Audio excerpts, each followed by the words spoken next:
तो ये आप मान लो, मैं उन नौजवानों को बधाई देना चाहता हूँ जो लोग बेरोजगारों की बारात यात्रा निकाल रहे हैं।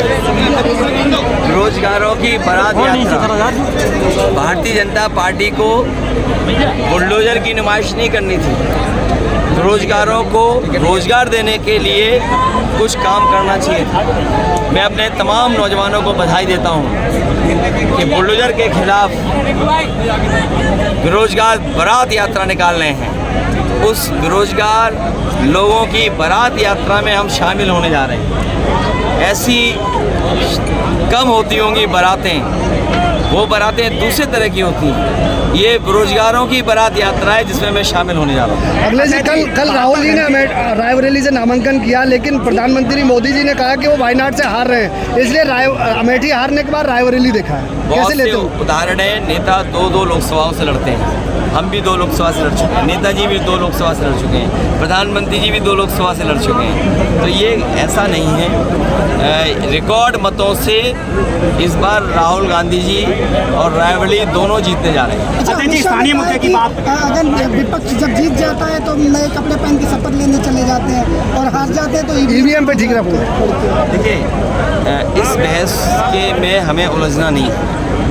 ये लड़ाई लंबी है और इतनी लंबी है कि इसके लिए संघर्ष लगातार चलता रहेगा। और आप लोगों की जानकारी ले, क्योंकि आप जानते हैं वो बातें, जर्मनी ऐसा देश है जो हमसे बहुत संपन्न है, आर्थिक रूप से, सामाजिक रूप से, पर कैपिटा इनकम से, और दुनिया का बहुत ताकतवर देश है। वहाँ पर ईवीएम इस्तेमाल करना अनकॉन्स्टिट्यूशनल माना जाता है। अगर ईवीएम से वोट पड़ेंगे तो अनकॉन्स्टिट्यूशनल होंगे। तो जर्मनी जैसा देश, अमेरिका, जापान, यूरोप में बहुत से देश, दुनिया के बहुत संपन्न देश ईवीएम की तरफ नहीं देख रहे हैं। वो वही पुराने तरीके से बैलेट से वोट डालते हैं। तो ये लड़ाई लंबी है, लगातार चलती रहेगी। और हम लोगों ने तय किया है, ईवीएम से हरा करके ईवीएम हटा देंगे। ईवीएम से हरा के और ईवीएम हटा देंगे। जब जर्मनी जैसा देश ईवीएम से वोट पड़ने को अनकॉन्स्टिट्यूशनल मानता है, संविधान के खिलाफ मानता है। अच्छा जी, 2016 में सैनिक स्कूल बंद पड़े हुए हैं और सैनिक स्कूल बंद पड़े हैं। ये मुख्यमंत्री ही उल्टे पुल्टे हैं। इन्हें कोई अच्छी चीज़ अच्छी नहीं लगती, हर अच्छी चीज़ को ख़राब कर देते हैं। एम्बुलेंस ख़राब कर दी, पुलिस को 100 नंबर देकर ही ख़राब कर दी। अब पुलिस जाती है तो दोनों पक्षों से वसूल लेती है, क्योंकि 100 से 112 कर दिया। जो गिनती बढ़ाई मुख्यमंत्री ने, पुलिस को लगा कि उन्हें रेट बढ़ा देना चाहिए, तो रेट बढ़ गया। सैनिक स्कूल, ये वो सैनिक स्कूल था जो फौज में बड़े बड़े पदों पर पहुंचाता और नौजवानों को अफसर बनने का मौका मिलता।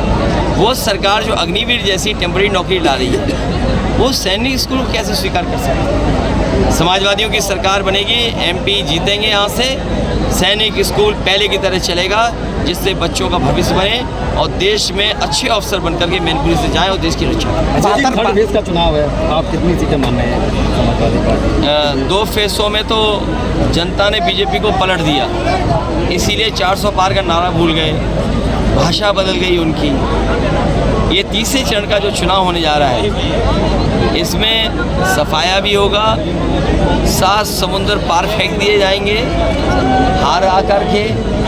और इस राउंड के बाद 7 तारीख के बाद 7वें राउंड तक बीजेपी हारती जाएगी। अच्छा, बीजेपी का कहना है कि तीसरे चरण में आपके परिवार के 4 लोग कैंडिडेट हैं और चारों के चारों जो है करारी शिकस्त का सामना करेंगे। देखिए, परिवार के लोग लड़ रहे हैं, जो लोग हार चुके हैं, हारे नहीं हैं अभी, हारने नहीं जा रहे हैं। बीजेपी के लोग हार चुके हैं, तभी उनके भाषण देखे आपने।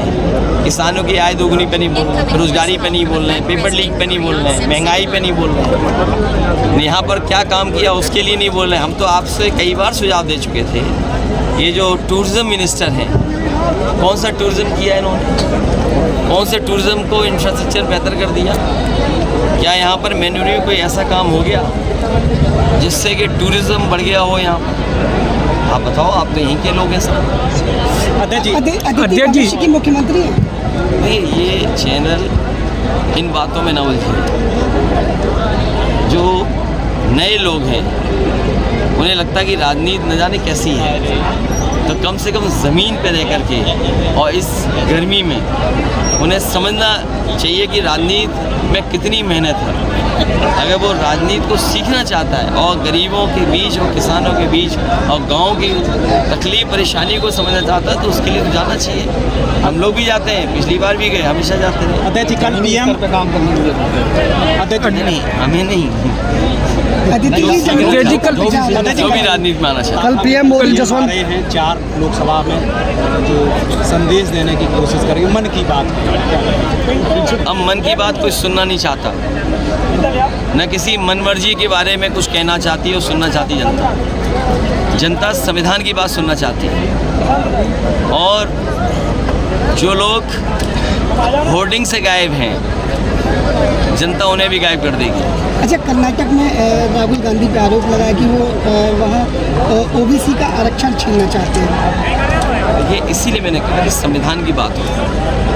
ये आप भाषण सुन लेना, न बेरोजगारी पे बोलेंगे, न पेपर लीक पे बोलेंगे और न इलेक्टोरल बॉन्ड पे बोलेंगे और न ये दोबारा कहेंगे न खाएंगे न खाने देंगे और ऐसा खाया ऐसा खाने दिया कि डकार भी नहीं आई किसी को। इलेक्टोरल बॉन्ड में बताओ कितना पैसा वसूला गया है। मीट की कंपनी, उससे भी पैसा वसूल लिया। आपकी जो दवाई महंगी है उससे भी चंदा लिया गया। तो बताइए ये इलेक्टोरल बॉन्ड और चंदा वसूली से महंगाई होगी कि नहीं महंगाई होगी? अभी तो चंदा की पोल खुली है इलेक्टोरल बॉन्ड से, अभी तो दान की खुलने जा रही है अभी कुछ दिनों बाद।